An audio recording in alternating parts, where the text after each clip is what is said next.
ইংরেজিতে যাকে বলা হয় ফ্রাইড রাইস, আমরা বাঙালিরা তাকে বলি ভাত ভাজি। আজকের রেসিপি হচ্ছে ভাত ভাজি অথবা ফ্রাইড রাইস, একটু স্পাইসি হবে। তো আমি হচ্ছে এখানে সয়া নিয়েছি। সয়া সাধারণত কম বেশি আমরা সবাই চিনি। তো আজকে আমি ফ্রাইড রাইসটা সয়া দিয়ে করব। আর এই সয়া দিয়ে ফ্রাইড রাইস করলে খেতে অসাধারণ লাগে। যারা এখনও খাওনি তারা অবশ্যই ঝটপট করে ফেলো বাসায় একবার, খেতে অনেক ভালো লাগে। আমি আমার প্রয়োজন মতো কিছু সয়া নিয়ে আমি একটু বয়েল করে নিচ্ছি গরম জলের মধ্যে দিয়ে। তোমরা চাইলে এটা হচ্ছে ঠান্ডা জলের মধ্যে ভিজিয়ে রাখতে পারো কিছুক্ষণ, এটা কিন্তু ফুলে বড় হয়ে যাবে। তো আমি তাড়াতাড়ি করার জন্য আমি হচ্ছে বয়েল করে নিয়েছি। তো এটা বয়েল করা হয়ে গেছে। আর এদিকে হচ্ছে একটা প্যানের মধ্যে আমি সরিষার তেল দিয়ে সয়াটা আমি একটু কালো গোলমরিচ দিয়ে মেখে রেখেছিলাম, তো এটা দিয়ে দিয়েছি আর সামান্য একটু লবণ দিচ্ছি। এখন আমি খুব ভালো করে এটা নেড়ে চেড়ে মিশিয়ে নিব। আমি আরও একটু গোলমরিচ দিচ্ছি, আমার কাছে মনে হচ্ছে একটু কম হয়ে গেছে। তো গোলমরিচটা দিয়ে আমি আবারও খুব ভালো করে ভেজে নেব। আর আজকের মেইন উপকরণ হচ্ছে ম্যাগি মশলা। আমি হচ্ছে এখানে 2টা ম্যাগি মশলা নিয়েছি। তো ম্যাগি মশলাটা আমি সয়ার মধ্যে দিয়ে দেব। একটা ম্যাগি মশলা আমি সয়ার মধ্যে দিব, আর একটা হচ্ছে যখন রাইসটা আমি ভাজি করব তখন আমি দিব। তো একটা দিয়ে আমি খুব ভালো করে মিশিয়ে নিচ্ছি।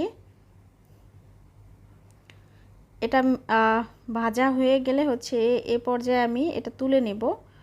আর তোমরা দেখতে পাচ্ছ এটা কিন্তু এ পর্যায়ে এভাবেই খাওয়া যাবে। তোমরা চাইলে এভাবেও খেতে পারো, খেতে অনেক ভালো লাগে। আর হচ্ছে এখন একটা ডিম ভেজে নেব। ডিমের মধ্যে আমি কিছুই দিচ্ছি না, চাইলে এখানে একটু লবণ একটু গোলমরিচ দেওয়া যেতে পারে, তবে আমি আর দিচ্ছি না, যেহেতু আমি সয়া এটার মধ্যে ভাজি করেছি আমার এক্সট্রা দেওয়ার দরকার নেই। আমি হচ্ছে সরাসরি একবারে বাকি মশলাগুলো অথবা আর বাকি যে উপকরণগুলো আছে সবগুলো একসাথে দিয়ে দিচ্ছি। ফার্স্টে আমি পেঁয়াজগুলো আমি একটু ফালি ফালি করে কেটে রেখেছিলাম, আমি সেটা দিয়ে দিলাম। এখানে চাইলে কিন্তু তোমরা আরও সবজি ব্যবহার করতে পারো, তবে ক্যাপসিকামটা দিলে একটু বেশি ভালো হয়। আমার হাতের কাছে ছিল না ক্যাপসিকাম, আজকে সাধারণত দিয়েই খাই, আজকে ছিল না, তো সে কারণে আর দেওয়া হয়নি। ক্যাপসিকামটা দিলে একটু বেশি ভালো লাগে। তো এভাবে হচ্ছে পেঁয়াজ, কাঁচামরিচ আর হচ্ছে ডিম, আর এখন এ পর্যায়ে আমি ভেজে রাখা যে সয়াটা ছিল সেটাও দিয়ে দিলাম। আর এখানে আমি আগে থেকে ভাত রান্না করে রেখেছিলাম, নর্মাল ভাত যেটা আমরা খেয়ে থাকি সব সময়, আর সেই ভাতটা থাকলেই হবে। তোমরা চাইলে এটা আগে থেকে রান্না করে রাখতেও পারো। মানে সাধারণত আমরা ঘরে ভাত সব সময় রান্না করে খাই, তো কিছু বেঁচে যায়, তো সেটা দিয়ে আমি হচ্ছে এভাবে ফ্রাইড রাইস করে খেয়ে ফেলি। তো এটা খেতে কিন্তু অনেক ভালো লাগে। আমি এখন হচ্ছে এখানে আবার যে বাকি যে একটা ম্যাগি মশলা ছিল, এটা হচ্ছে ম্যাগি মশলাটা প্রয়োজন অনুযায়ী তুমি কতটা স্পাইসি খাবে সেই মানে আনুমানিক নিজের একটা ধারণা অনুযায়ী এটা দিতে হবে। তো আমার দুইটাই লেগেছে। আর আমি এখানে হচ্ছে গোলমরিচ দিয়ে দিয়েছি আরও একটু। আর এটা হচ্ছে বিলেতি ধনিয়া পাতা, এখানে চাইলে দিতেও পারো, না দিলেও সমস্যা নেই।